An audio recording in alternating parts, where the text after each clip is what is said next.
Hello and welcome to Just One More Phoibos. Cut. I'll do it again.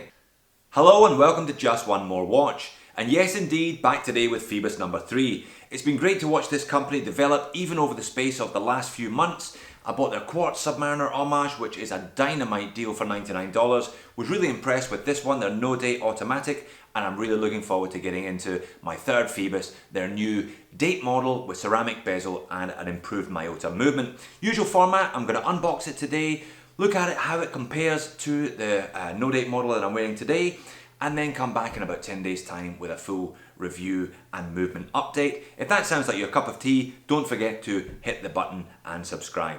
Let's get into today's unboxing and initial impressions. So, ubiquitous Opinel at the ready. Let's unbox Phoibos number 3. Oh, by the way, I'm wearing Phoibos number 2. This is the no-date auto. So I've had the quartz in blue, which is just stunning for the price. I then ordered myself one of those no-dates, as you saw, also in blue, but I thought for a bit of variety, I would go green this time around. Again, familiar looking package. If you haven't already done so, check out the Phoibos website. I'll leave a link in the description. This is their 4th watch in the space of only a few short months. It's been great to watch them grow as a company. Always a pleasure to deal with Phoibos as well. Nicely packaged, this little road case with a popper on it here. Phoibos logo on the front. Usual paperwork. Now this was something else I asked them to drop me in to help me service one of the other watches. What have we got? 2-year warranty on the automatic, 1 year on the quartz. And there it is. Very nice. So I asked for the green, as I said. I've not had a look at a green model as yet, but they look like they popped as much as the blue one. This, by the way, is an end link. I asked for an extra end link for the bracelet on the no date. Not expecting too many surprises with this one. Shares a lot of specifications with the no date that I'm wearing today, and a few notable improvements. Ceramic bezel, AR coating on the underside of that glass, I believe, which is a first for Phoibos. Cyclops, date, and really the main thing that this one improves upon is the movement. We've gone from an 8000 series Miyota movement to a 9000 series. Let me just zoom in, see if I can get a close up on the dial there. Yeah, there we go. Nice shiny bezel there, but there we are. Still that familiar action. Really nice action on the bezel. A lot of weight to this watch, 164 grams once it's sized to my wrist. Nice signed clasp, same as the other models, but this is an improvement, and a big improvement actually. A new action there on the buckle, still stainless steel, but a lot nicer than the old one. Okay, so there it is. Yeah, that green sunburst, very, very attractive. Hold on, I'll just give it a polish. There we go then, that is a good looking watch. The green sunburst pops just as much as the blue one does, just as much as I was hoping it would, and the ceramic bezel looks lovely. I wasn't sure when I saw it on the Watch Addicts review. Here's a blue one. I wasn't sure if they were color tone matched, but they really are. Looks great. So very similar to the no date, little signed Phoibos P on the crown, and we've got the same shark there on the case back. Solid end links, solid links in the bracelet itself. These are just push pins. Now that's something I know Phoibos are looking at. If you haven't already done so, check out their project watch. I'll pop a picture of it up in the corner.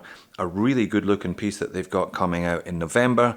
Now, if you like this watch, leave a comment. If you don't like this watch, leave a comment. Phoibos actively look at the YouTube comments and are reacting to them. They're making improvements on the project watch based on people's feedback on some of their own other models. Hence the inclusion of a logo. I think this one could definitely benefit from it. But the green is just lovely. Very, very nice. Great high quality polishing on the side of the case as well. And a very comfortable looking strap. As I said, I wore the last Phoibos out and about for a couple of weeks before I reviewed it. Popped it onto the rubber strap there. That's just a $2 rubber strap. Transferred the clasp over. Really enjoying it on that. I've ordered a brown one for this, so I'll play around with a few different straps over the next 10 days or so. Big thing, this one is the movement. That's where your $100 difference goes. This one is $279 as opposed to the no date at $179. This has a Miyota 9015, as I mentioned. That's a high beat movement, a 4K movement running at 28,800. So a smoother sweep on the second hand there. I'll do a comparison in just a second.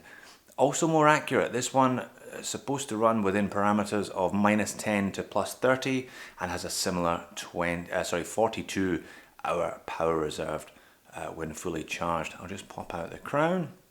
Crown action seems familiar there. Nice pop. And yeah, a nice easy wind on the movement. All good stuff. Oh, one pop for the date. There you go. Flick that over to the 3rd today. One more pop and you're adjusting the time back and forth. So no great surprises there. All pretty much as expected. So a quick side-by-side comparison with the no date.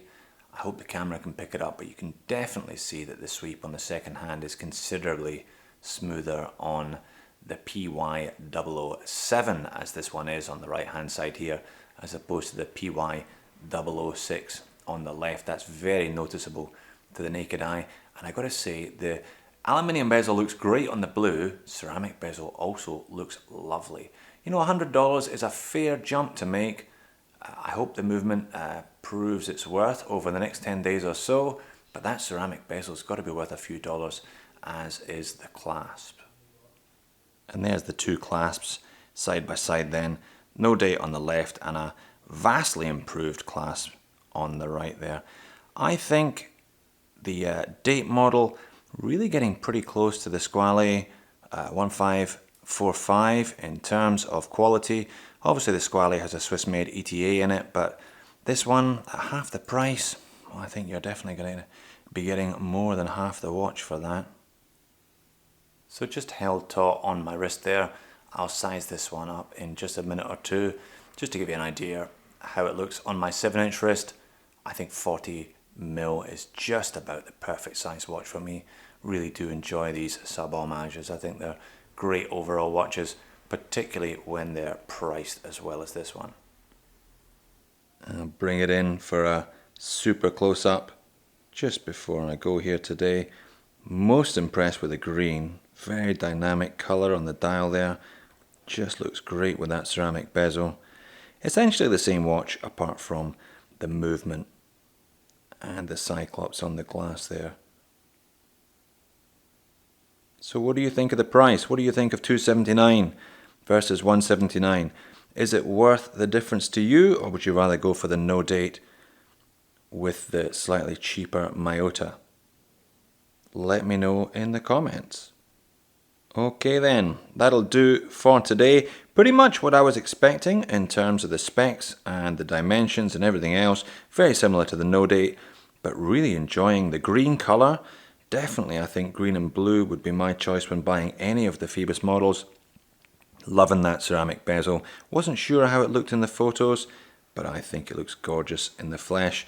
I'll size this one up. I'll get a watch check app running right away on this movement, because really that's where the money is. We'll see how that one performs, and I'll get back to you in 10 days. So there you have it. Initial impressions look really good. I'm looking forward to wearing this one, getting on a few different straps and seeing how that 4Hz Miyota performs in real world conditions. Thanks for watching, and I'll see you in the next video.